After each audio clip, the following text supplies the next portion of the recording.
Welcome to the Cyber Business Podcast, where we feature top founders and entrepreneurs and share their inspiring stories. Now, let's get started with the show.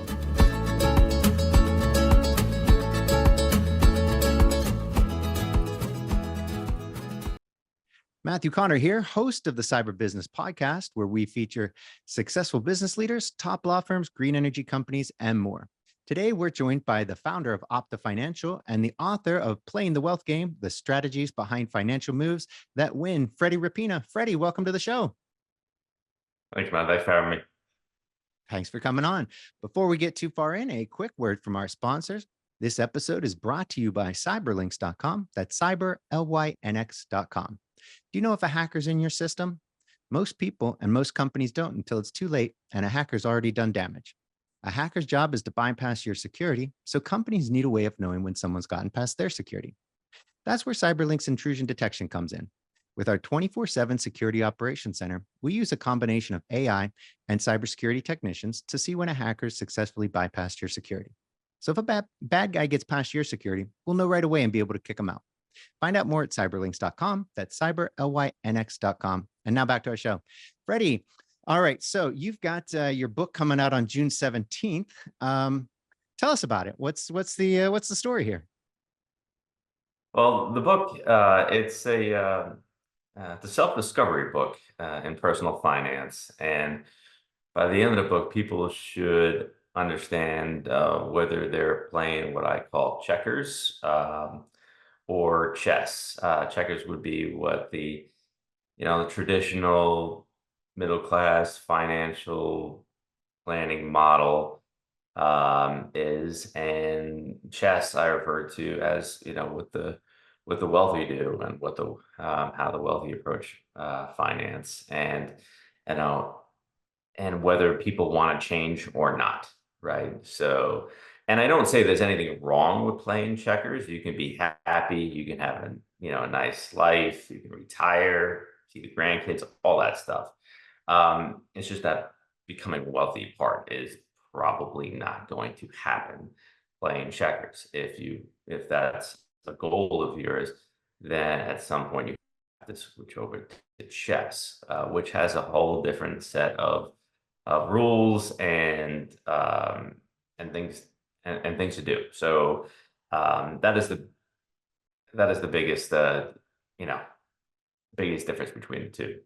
Well, I love it because you do see a lot of kind of information out there on the internet, in books about financial kind of education. And I think much like nutrition, there's so much information out there. It's hard to say. I think it's kind of information overload. So for the average person, they're like, well, who do I trust? Right. And so I think in terms of your approach here with the checkers and chess, can we just kind of dive into that? Like, Sure. the checkers that people that I think the middle class tends to play. What's that game look like? That game is being debt free or having very little debt, funding traditional retirement accounts such as 401ks. Having saving a lot of money, for this future. It's and waiting for compound interest to be able to be good enough to create some type of income at such a later date. Not really enjoying yourself now in a lot of cases, to save for a distant future. And it's again, I said there's nothing wrong with these strategies. It's just if you want to become wealthy, these strategies just they don't work. And that's where the chess playing comes in. And the biggest differentiator for people that play checkers versus people that play chess is their attitude towards this simple 4-letter word, and it's debt. How you approach debt will kind of land you in a camp, whether it's checkers or chess. If you're playing checkers, you're trying to stay the heck out of debt. And when I say debt, I don't mean like consumer debt, like running your credit card up at Walmart. I mean like income producing debt, debt that creates wealth and creates incomes, such as purchasing real estate, purchasing businesses, purchasing things that are going to cash flow. Um, so it really boils down to that. But by the end of the book, people shouldn't be screaming at the moon. Why do the rich just keep getting richer and the poor keep getting poorer? Because it's not the same game. And people have a choice, right? Checkers has been really kind of forced on the middle class, in my opinion, for several decades. And people, I get asked this all the time, my clients, it's, well, don't most people do this? And then I say, yes. Do you want what most people have? Because if you want what most people have, we will do this. If you want something different, well, then we should look at other options, because you cannot have uncommon results doing common things. So, and the book is really just pointing out the differences, especially like when it comes to like compound interest. That's like, a kind of a pet peeve of mine when financial advisors or financial pundits or whomever is like really harp on compound interest.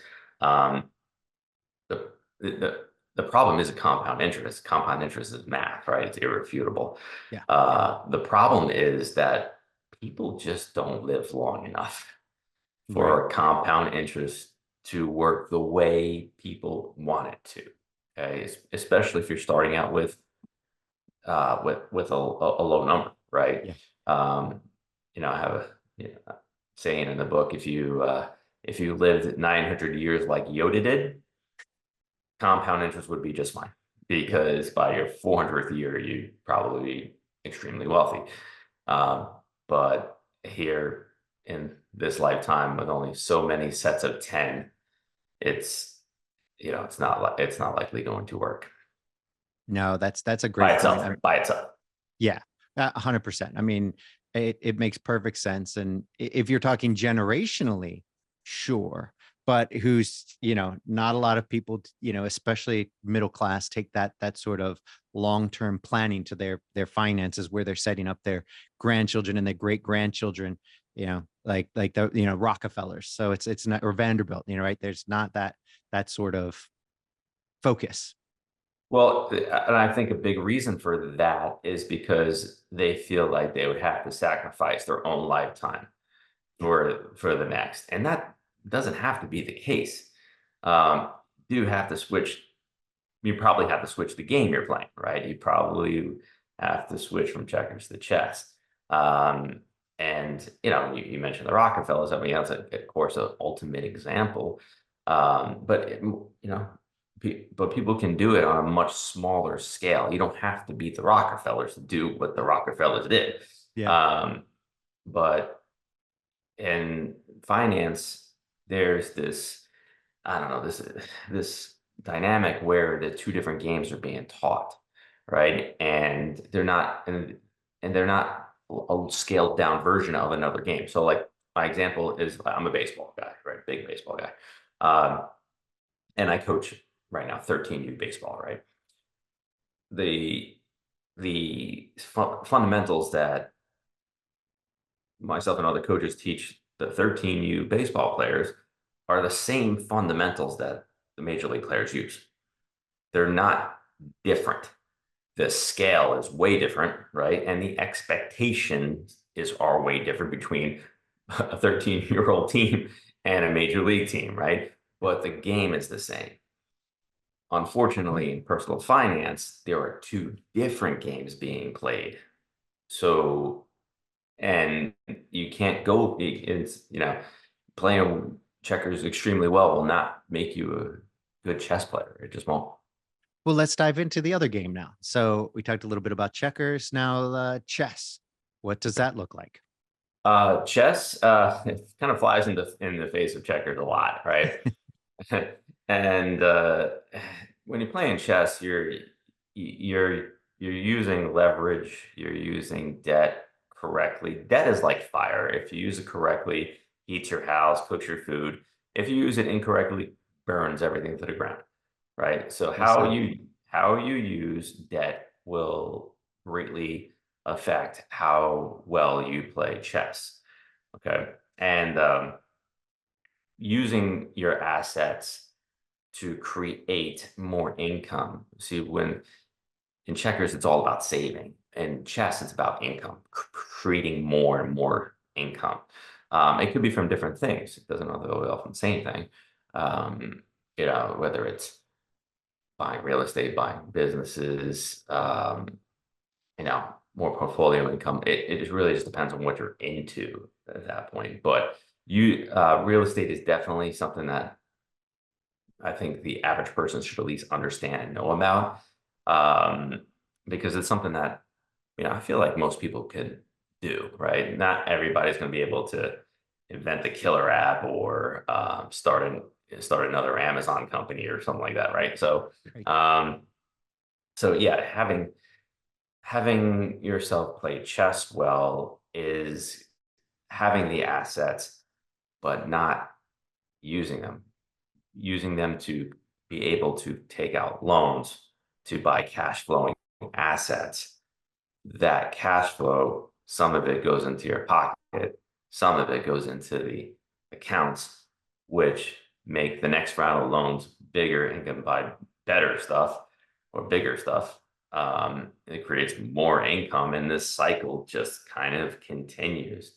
And understanding tax is a big part of all of this. Um, you know, the checker's mindset is that, oh, you're just stuck. Oh, I gotta pay taxes and that's it, right? And then chess is like, well, the government has all these rules, and those rules are there to help the public not pay taxes or not pay, a lot. It's a simple game where the government's saying, hey, if you do what I want you to do with your money, you get to keep more of it. But if you don't do what I need for you to do, hey, it's a free country. You can do what you want with your money, but I'm going to have to tax you because I need money to build roads, schools, and have, of course, defense, um, and run government, and all that stuff. So, but if you use the tax code to your advantage, it opens up a lot of doors because you get to It's keep funny more of it. because I think a lot of the kind of middle class look at using the tax code to your advantage as these dirty loopholes and it's cheating. And I like to think of it more as it's like a complicated board game. You can either read the quick start guide, right, and play with everybody else because that's what they're doing. They don't want to read the 2,000-page rule book. Right. Or you could hire a tax attorney who's an expert in the 2,000 pages. Now, who's going to win this game? Is it the Mhm. person with the expert with all the rules, or the everybody else at the table who's just read the quick start guide? Obviously, you're gonna kill them. You're gonna destroy them because you know all the rules. You've got an expert at the rules. So yeah, I totally agree. And it's funny how much that mindset is in, there's just so much negativity Right. towards really leveraging the tax code to your advantage. And it's crazy.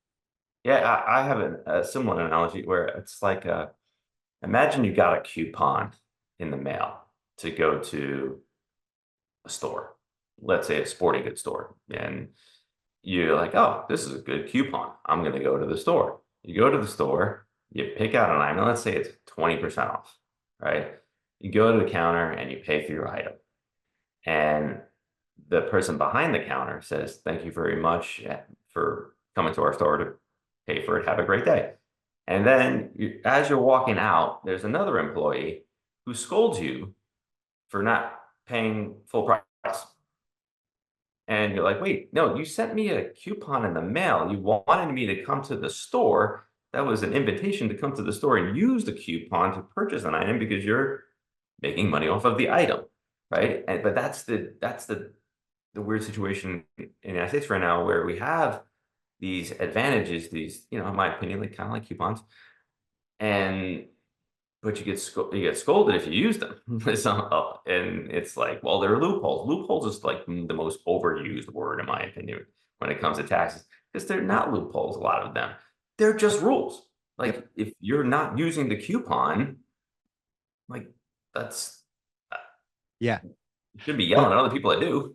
and you know what? It's not even like it was a store employee in your example. It was another customer who's like, boo, you used a coupon.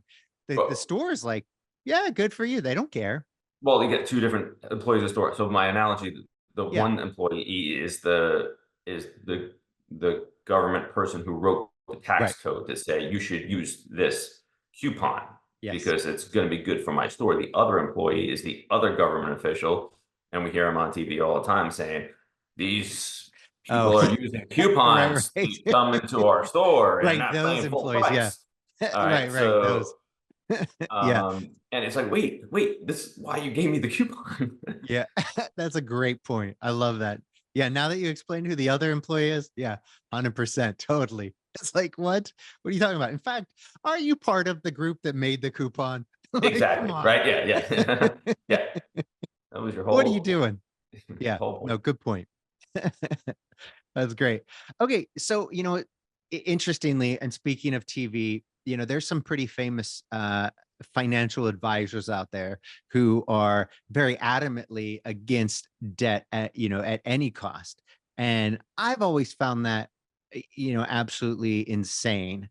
And I agree with you. Obviously, when you're talking credit card debt, if you're using that, just to make ends meet, or if you're using that to buy things that you can't afford, but you wanted it, and now Mhm. you're going to end up paying 30% more for that every year. Obviously, that makes no sense. But Right. they're not even talking about that kind of debt. So what is your take on that? Why? How? Eh, Mm. what? Well, I guess it would depend on who the audience is. If you're talking to bad checkers player, like if your audience is bad checkers player, there's nothing that sucks worse than being a bad checkers player in the U.S. economy. You will get run over. So for those people, yeah, I mean, a lot of that advice is really good. Get out of credit card debt, save more, get your stuff together, right? So Yeah. that if that's the audience, in my opinion, it's fine. It's when it's like this is how you become wealthy. It's like, whoa, no, no, no, no, wait, no, those are two totally different things. I live in Tampa, and if I went to the boat show here in Tampa and I walk up to somebody with a $25 million boat, and walk up and said, "Hey man, how'd you afford this yacht? This is really awesome. This place, this is great." That person's not going to respond with, "Oh, I fully funded my 401k. I saved it in a Roth IRA. Bought a well diversified mutual fund. I bought some kind of insurance product." Like, yeah, that you're laughing because in your soul that's not going to work. Yeah. That's not going to be able to create wealth. But I mean, it is good for those financial pundits or whatever that are really going after what I call the checkers players that need a lot of help. Even That's playing checkers right. That's I don't have a problem with it as long as they don't cross over and say this is how you become wealthy, because then it would be wrong. Um, and it's always funny when you kind of look at them, right? And like, wait, how did you become wealthy? Is it do giving? Is it from what yeah. your media company or whatever, or is it the actual advice that you're given? Right? Are you teaching checkers and then playing chess? Yeah. And that's how you became wealthy. So it's you got to watch how people's feet move. 100%. Well, so now you've written the book on it, and I guess you're doing this from your from Opta Financial. You founded Opta Financial. Mhm. Can you tell us a little bit about that? I mean, is this Tell us about your company. Yeah, I am a retired police officer, and around my 13th, 14th year, I mean, I was a hardcore checkers player. The first part of my career, saving, working overtime, trading time for dollars, doing all of that. And then it just kind of switched over one day. I'm like, wait a second, I want to be, I want more. And started really talking to people who had more, and learned strategies that that I never really thought of, and I founded Opta Financial, and you know it grew very, very quickly, and it's great now because our clients, we want to work with um, people who want to play chess, right? They may not be playing chess yet, or but want to. They have that mindset, and sometimes you got to play checkers really well before you can switch over to chess.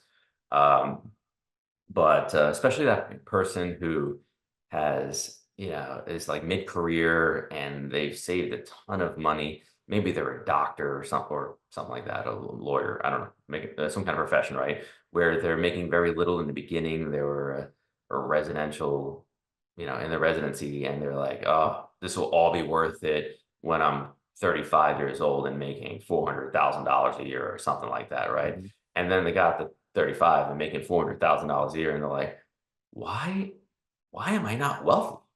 Like, what is going on? I thought Yeah. when I was 22 years old that if I was making $400,000 a year, that I would be rolling in dough, and I'm not. And so that person is, a real good client for us because we can help them kind of create those strategies. Love it. So let's go through your story a little bit. So I love that whole, you kind of mentioned it earlier about that financial advisor who's telling people not to use debt. How did they get their money? I love that you started out as as a police officer and playing checkers, and then learned how to play chess. What did that look like for you in your experience? Your story and path. It was It was it was a mindset adjustment. That's the it was once I switched my mindset over, um, and started doing things differently, I was getting a lot different results very, very quickly, which, makes you mad because you're like, man, if I would have done this younger, I would have, had even more now. But yeah, just this switching the mindset, like, okay, how am I going to create more income, more assets? How do I take out loans, appropriately? Um, and just getting around more wealthy people, right? Listening to people that kind of have what you have, and that's a big pet peeve of mine right now in the financial services industry. We got a whole lot of people, uh, running around telling people what to do with their money, and then you look at them and like, wait a second, like this isn't matching. Yeah. It's like you don't have to be. My opinion on this is that you don't have to be Mr. Olympia to be a good personal trainer, right? Right. But you probably shouldn't be a fat slob either. It's like that doesn't say the right thing, right? So um, That's it's well said. kind of it kind of has that same dynamic there. So yeah, it just being around wealthy people and understanding how they think and what their attitudes are. And I say this a lot in presentations. Like most people can't even tell me who their great grandfather was. What their name was, Yeah. even the first name. And when you speak to wealthy families, not only do they know who their great grandfather was, the dude's hanging on the wall in the dining room, right? Yeah.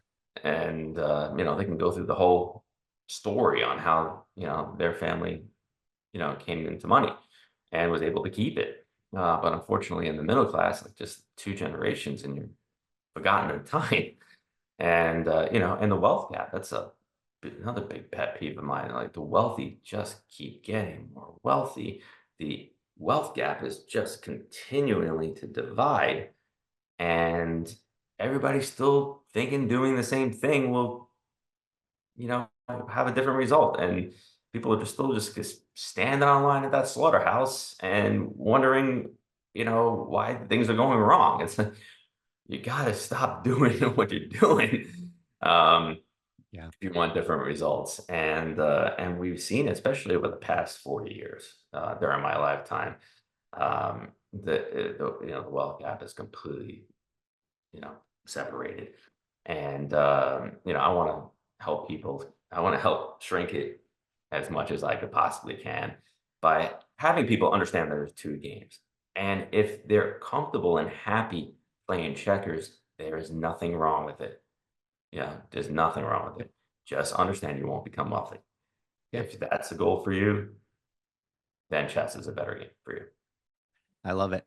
So, I think the person who is, let's say, not fully, I don't want to say financially wise, but somebody who doesn't know how to play chess and maybe doesn't even play checkers, well at all. And but they'd like to be playing chess. Mhm. Kind of, where do they start? They start by probably playing checkers well.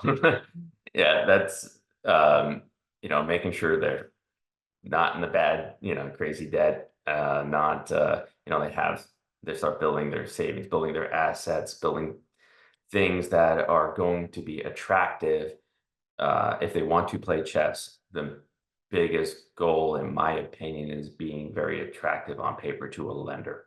So once you are able to plop down statements and assets on a lender's desk and say, look how much stuff I have. I want to go buy a property. I want to buy a business. I want to buy something that's going to be a good cash flowing assets, but I don't want to use this money. This is all my money. I work for this money.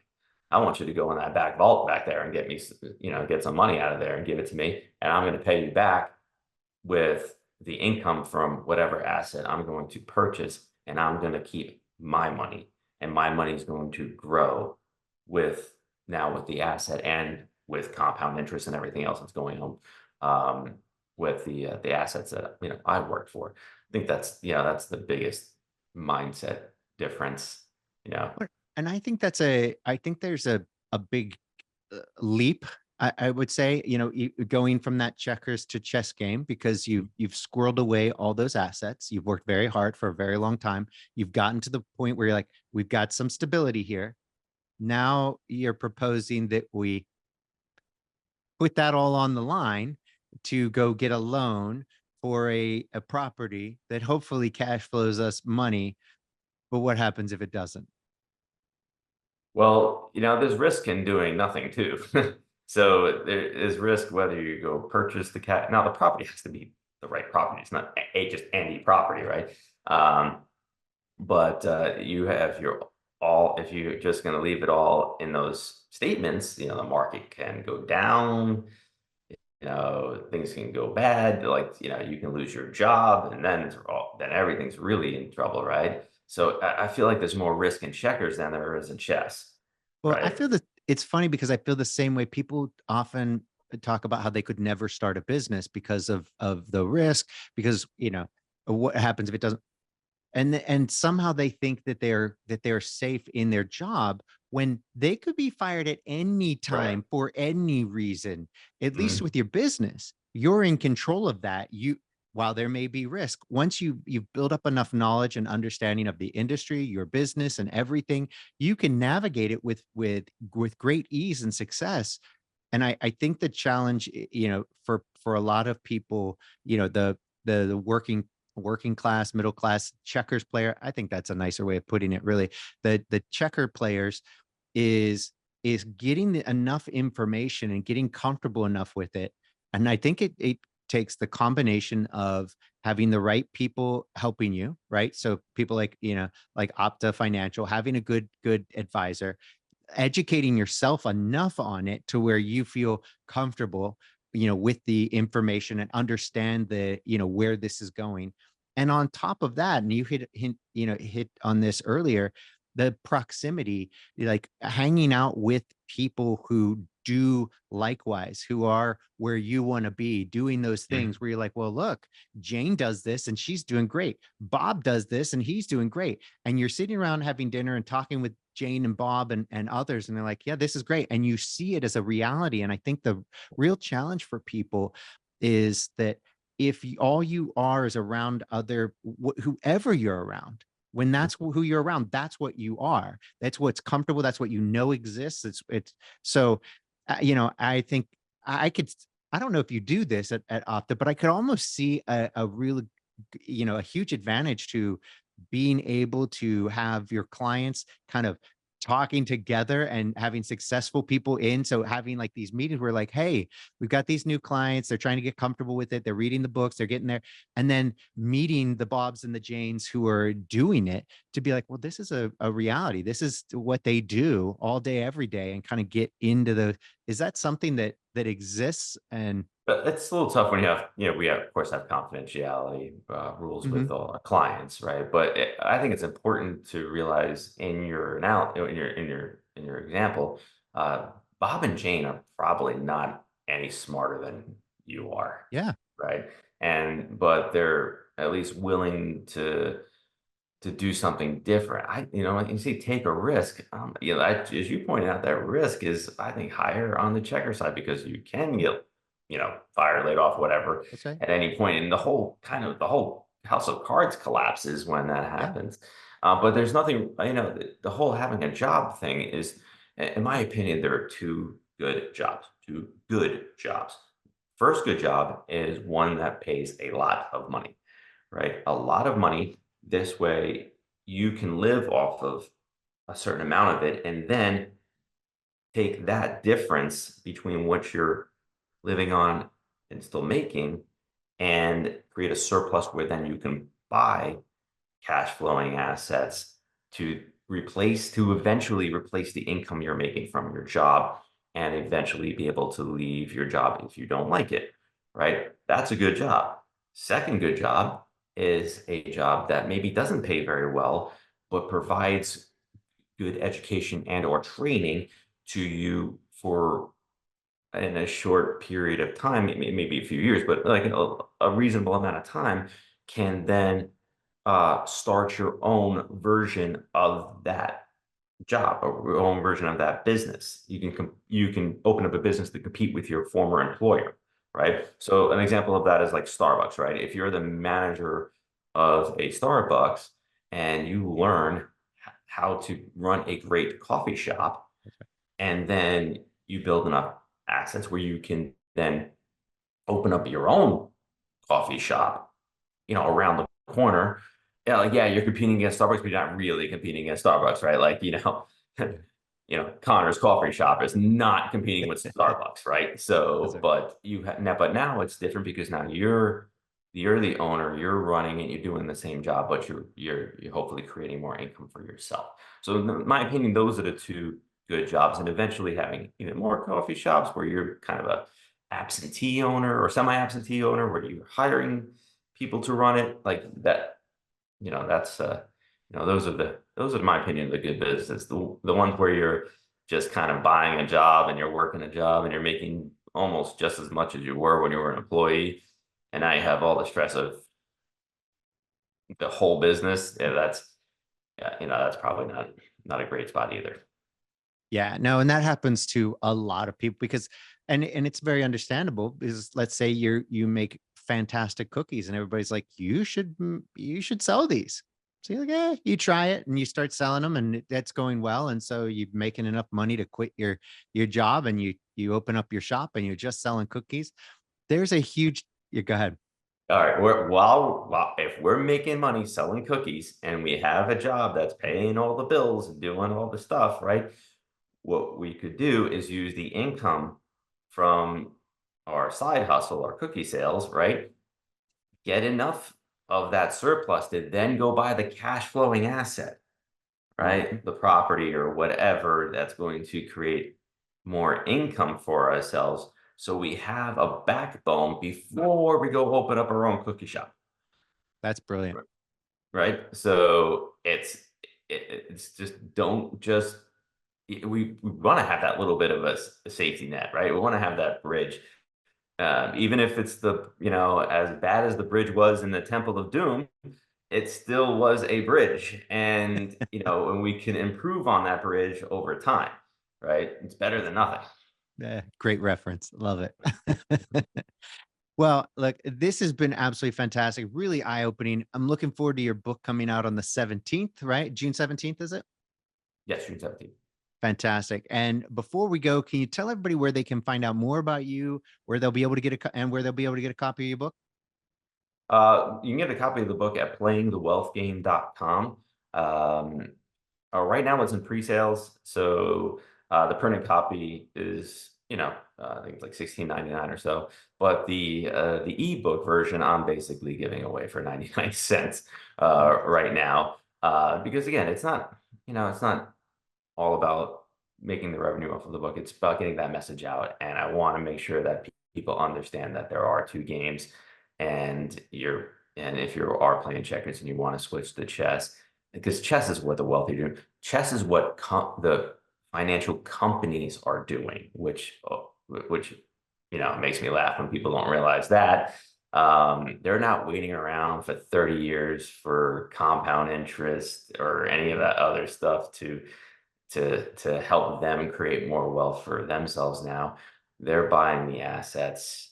They're outbidding you on your first time home with the money that you gave them yesterday for whatever whatever savings vehicle you were using. So it's, if you want to play the game, it's time to switch. Also, our firm is optafinancial.com. You can go to the website and schedule a complimentary consultation there. And again, that good client for us would be somebody who, has made a good bit of money looking to switch to chess, or, that person who, I want to do this, I want to do that. My financial advisor is always trying to talk me out of it. He's always she's always trying to talk me out of buying real estate, always trying to talk me out of buying businesses. Well, it's time to switch to a firm that's going to help you, and probably even talk you into it, not out of it. So yeah, that's who we are. That's fantastic. Well, thanks for coming on the show. I appreciate it. Thanks for having me.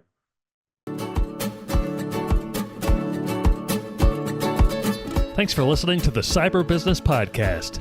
We'll see you again next time, and be sure to click subscribe to get future episodes.